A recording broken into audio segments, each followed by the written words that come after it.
নমস্কার, আমার নাম সৌম্যদীপ মজুমদার।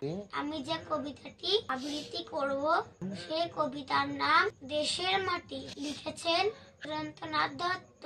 মধুর চেয়েও আছে মধুর, সেই আমার দেশের মাটি।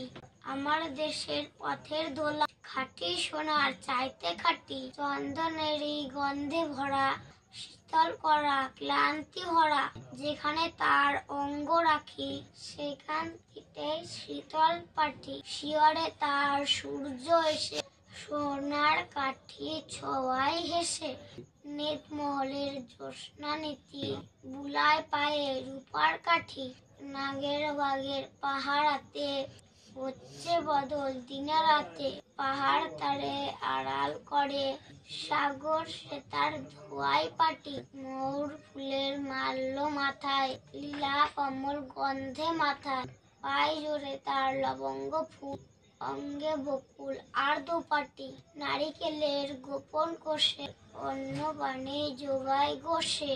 কোল ভরা তার কনক ধানে, আটটি শীষে বাঁধা আটি। সে যে গো নীল পদ্ম আঁখি, সেই তোরে নীলকণ্ঠ পাখি। সুখে বার্তা আনে, ঘোচায় প্রাণের কান্নাকাটি। নমস্কার।